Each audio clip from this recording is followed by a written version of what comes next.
أعوذ بالله السميع العليم من الشيطان الرجيم بسم الله الرحمن الرحيم واذكروا نعمة الله عليكم إذ هم قوم أن يبسطوا إليكم أيديهم فكف أيديهم عنكم واتقوا الله وعلى الله فليتوكل المؤمنون. اس سورۃ المائدہ کی میں نے آیت نمبر 11 تلاوت کی ہے، اور آج کا جو درس ہے اس کا اصل موضوع آپ حضرات کے سامنے ہے کہ اللہ تعالیٰ کی نصرت اور مدد اور اللہ تعالیٰ کے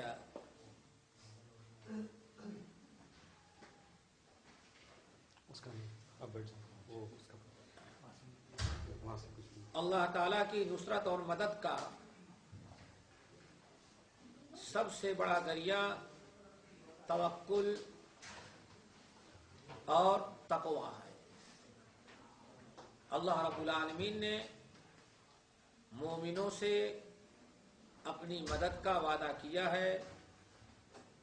اللہ تعالیٰ مومنوں کی مدد فرماتے ہیں دنیا میں بھی اور آخرت میں، لیکن اس کے کچھ اسباب ہیں. سب سے بڑے اسباب دو ہیں جو آپ کے سامنے ہیں. ایک تو تقوی ہے اور دوسرا توکل ہے. جب کسی انسان میں یہ دونوں چیزیں پیدا ہو جائیں، اور یہ دونوں سبب، ایک تو تقوی اللہ اور دوسرے توکل علی اللہ، جب یہ دونوں چیزیں پیدا ہو جاتی ہیں تو اللہ تعالیٰ کی مدد اس کے اوپر دنیا اور آخرت دونوں میں نازل ہوتی ہے. اللہ تعالیٰ سے دعا کرو کہ ہم سب کے اندر توکل اور تقوی پیدا کر دے. اسی سلسلے میں نے آیت تلاوت کی ہے. اللہ رب العالمین نے فرمایا وَاذْكُرُوا نِعْمَةَ اللَّهِ عَلَيْكُمْ، اے لوگو مومنو تم اپنے اوپر اللہ تعالیٰ کے انعامات کو یاد کرو کہ اللہ نے تم پر کتنا کرم کیا، کتنا فضل کیا. اور خاص طور سے وہ انعام اذ ہم قوم ان یبسطوا الیکم، جبکہ کفار اور مشرکین کے کچھ لوگ اسلحہ لے کر کے تم پر حملہ کرنے کے لیے تیار تھے، اور وہ بالکل تمہارے اوپر قاتلانہ حملہ کر دیتے اور بالکل قریب پہنچ چکے تھے. لیکن فکف ایدیہم عنکم، اللہ تعالیٰ نے ان کے ہاتھوں کو تم سے روک لیا. ان کو اللہ تعالیٰ اسلحہ چلانے کی، تلوار چلانے کی توفیق نہیں دی. فکف ایدیہم عنکم، اللہ تعالیٰ نے ان کے ہاتھوں کو تم سے روک لیا، آگے بڑھ ہی نہیں سکے.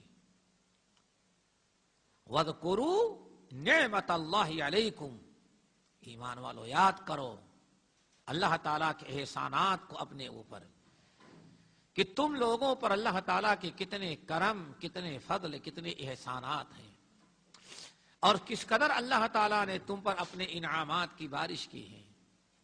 انہی میں سے ایک واقعہ، اور انہی میں سے وہ عظیم الشان واقعہ بھی یاد کرو جبکہ دشمنوں کی، کفار اور مشرکین کی ایک ٹیم، ایک گروہ تم پر قاتلانہ حملہ کرنے کے لیے تیار تھی، اور قریب تھا کہ وہ تلوار تمہارے گردن پر چلا دیں، لیکن فکف ایدیہم عنکم، اللہ تعالیٰ نے ان کو جام کر دیا. ان کے ہاتھ اسلحہ استعمال ہی نہ کر سکے، اتنا موقع ہی اللہ نے ان کو نہیں دیا، اور تم ان کے شر سے اور وار سے محفوظ رہ گئے. فرمایا اس آیت میں آگے وَاتَّقُوا اللَّهَ، تم اللہ تعالیٰ سے ڈرو، وَعَلَى اللَّهِ فَلْيَتَوَكَّلِ الْمُؤْمِنُونَ، اور مومنین جو ہوتے ہیں اللہ تعالیٰ ہی پر توکل کرتے ہیں. اس آیت میں الہ العالمین نے کس قدر واضح کر دیا کہ دشمنوں کے مقابلے میں، مشکلات اور پریشانیوں کے موقع پر، غیر اقوام کے مقابلے میں اللہ تعالیٰ تمہاری مدد کرتے رہے ہیں اور قیامت تک کرتے رہیں گے. شرط ہے واتقوا اللہ، تم اپنے اندر تقوی اللہ پیدا کرو، اور وعلی اللہ فلیتوکل المؤمنون، مومنوں کو چاہیے کہ طے کر لیں کہ ہمیں توکل صرف اللہ کی ذات پر کرنا ہے. ساری مشکلات آسان. حدیثوں کے اندر آتا ہے، یہ آیت جو نازل ہوئی ہے بخاری کی روایت ہے. حضرت جابر بن عبداللہ رضی اللہ تعالیٰ عنہما کہتے ہیں ہم لوگ ذات الرقاع، یہ ذات الرقاع یہ بڑا خطرناک غزوہ تھا. رقاع کپڑے کی چندیوں کو کہتے ہیں، یہ چھوٹے چھوٹے کپڑے پڑے ان کو کیا کہا جاتا ہے؟ رقاع، اسی کی جمع ہے. اردو میں چھوٹا سا جو پیپر اس کو رکا کہتے ہیں، رکا لے کر کے نہیں، چھوٹا سا ہو ٹکڑا. یہ نہایت خطرناک یہ غزوہ تھا. گرمی کا موسم تھا، صحابہ کرام کے پیر میں جوتے نہیں تھے. کتنے صحابہ تھے جن کے پاس سواری بھی نہیں تھی. پہاڑی راستہ تھا، پتھریلا، نوکیلے پتھر تھے. صحابہ کرام جنگ میں جاتے، اس جنگ میں گئے تو کتنے صحابہ کرام ایسے چلتے چلتے ان کے پیروں میں نوکیلے پتھر لگتے اور کٹ جاتا ان کا پیر. مرہم اور پٹی کا کوئی ذریعہ نہیں تھا، کوئی علاج معالجہ کا راستہ ہی نہیں تھا. تو صحابہ کرام جب دیکھتے کہ زخم ہو گیا ہے، پیر کٹ گیا ہے، ایک ہی راستہ تھا، کہیں کپڑے کی چندیاں لیتے، اس کو جلا کر کے فوراً راکھ بنا کر کے زخم میں ڈال لیتے تھے. یہ بڑا تکلیف دہ غزوہ تھا، اس لیے اس غزوے کا نام ذات الرقاع ہے، چندیوں والا غزوہ. جابر بن عبداللہ رضی اللہ تعالیٰ عنہ کہتے ہیں ہم لوگ نبی علیہ السلام کے ساتھ تھے، جنگ سے واپس آ رہے تھے. راستے میں کافی گرمی لگی، دوپہر کا وقت تھا. نبی علیہ السلام نے پڑاؤ ایک جگہ ڈال دیا، تاکہ پڑاؤ ڈالنے کا مقصد یہ تھا کہ تاکہ لوگ ذرا دھوپ سے بچ جائیں، آرام کریں. اب سارے لوگ سایہ ڈھونڈ رہے تھے، اور درخت جو وہاں تھے وہ کانٹے والے تھے، جس میں کانٹا زیادہ اور پتے کم ہوتے تھے.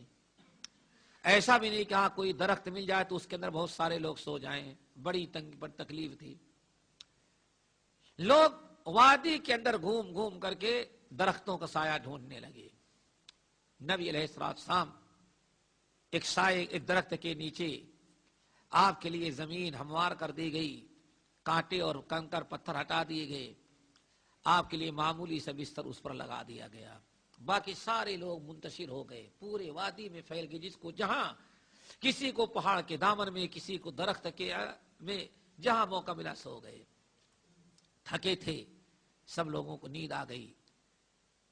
کہتے فنمنا نومتن، تھوڑی سے ہم کو بھی نیند آ گئی. جابر بن عبداللہ رضی اللہ تعالیٰ عنہ کہتے ہم کو بھی نیند آ گئی،